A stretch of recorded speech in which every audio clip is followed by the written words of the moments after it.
속이 시원해지는 이야기 시작할게요. 그날의 기억이 떠오를 때마다 온몸이 얼어붙어요. 차가운 아스팔트 위에 누워 계시던 부모님의 모습이 눈앞에서 아직도 선명하게 맴돌죠. 10년이 지난 지금도 교통사고 장면이 나오는 뉴스만 봐도 가슴이 터질 것 같은 공포가 밀려와요. 운전은 꿈도 못 꾸고 차도 근처만 가도 다리가 후들거리죠.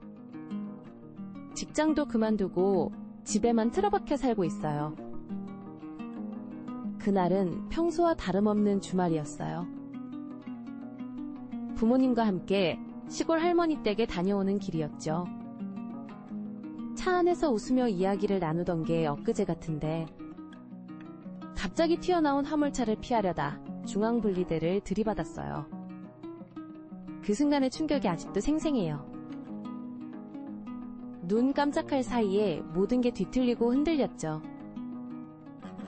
정신을 차렸을 때 제가 본 건 앞좌석에 피를 흘리며 쓰러져 계신 부모님이었어요.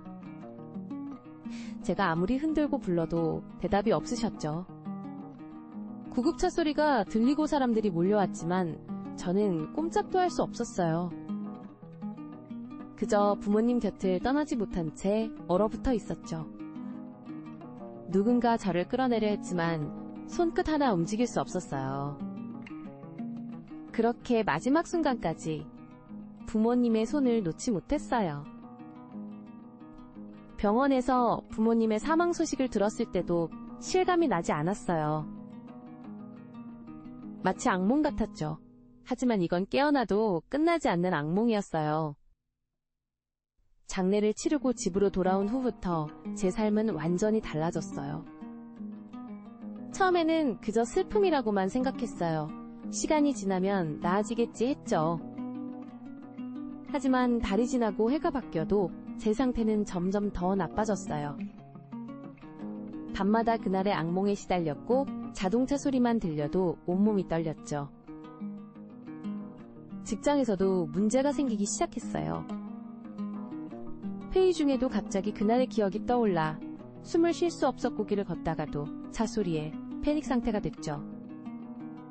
결국 회사를 그만둘 수밖에 없었어요.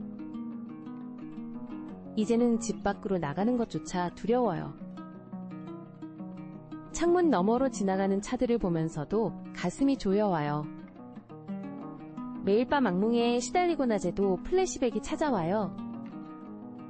가족들과 친구들은 병원에 가보라고 권하지만 병원에 가면 제가 미쳤다고 할까봐, 정신과 기록이 남으면 나중에 불이익을 당할까봐,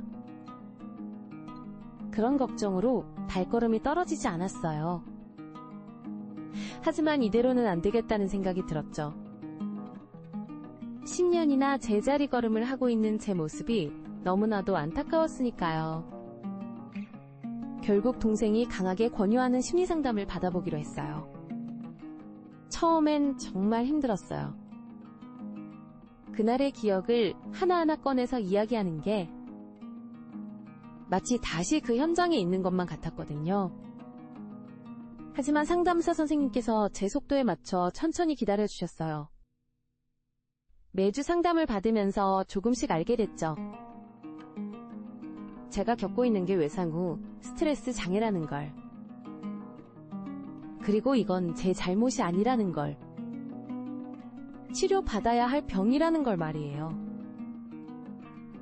어느 날 상담사 선생님께서 특별한 제안을 하셨어요. 가상현실 치료라는 건데 컴퓨터로 만든 안전한 환경에서 조금씩 차량과 관련된 상황에 노출되는 거였죠. 처음에는 거부감이 컸어요. 하지만 이대로는 안 된다는 생각에 용기를 내보기로 했죠. 첫 세션에서는 그저 화면으로 차가 지나가는 모습을 보는 것조차 힘들었어요. 온몸이 땀으로 젖고 심장이 터질 것 같았죠. 하지만 회기를 거듭할수록 조금씩 달라지기 시작했어요. 어느 날은 치료 중에 갑자기 눈물이 쏟아졌어요. 그동안 제가 얼마나 고통스러웠는지, 그리고 부모님이 돌아가신 그 순간부터 제가 얼마나 자책하며 살아왔는지를 온몸으로 느꼈거든요. 내가 운전을 더 잘했더라면, 그날 할머니 댁에 가자고 하지 않았더라면 부모님이 돌아가시지 않았을 텐데. 이런 생각들이 저를 옥죄고 있었다는 걸 깨달았어요. 그러던 어느 날 상담사 선생님께서 충격적인 제안을 하셨어요. 실제 차량이 있는 주차장으로 가보자고 하시는 거예요. 순간 온몸에 피가 얼어붙는 것 같았죠. 하지만 그동안의 진전을 생각하면서 떨리는 마음으로 동의했어요. 주차장으로 향하는 발걸음이 천근만근이었어요. 멀리서 차들이 보이자 숨이 가빠지기 시작했죠. 그때 갑자기 옆에서 굉음과 함께 차 한 대가 빠른 속도로 지나가는 거예요. 순간 온몸이 굳어버렸어요. 다리에 힘이 풀려 그대로 주저앉을 뻔했죠. 하지만 그때 상담사 선생님께서 제 손을 꼭 잡아주셨어요. 지금 이 순간에 집중해보세요. 당신은 안전해요. 깊게 숨을 쉬어보세요. 선생님의 차분한 목소리를 따라 심호흡을 하다 보니 조금씩 진정이 되더라고요. 그제야 깨달았어요. 제가 지금 이 순간을 버티고 있다는 걸. 10년 만에 처음으로 차량 가까이에서 완전히 무너지지 않고 있다는 걸 말이에요. 그날 이후로 조금씩 변화가 시작됐어요.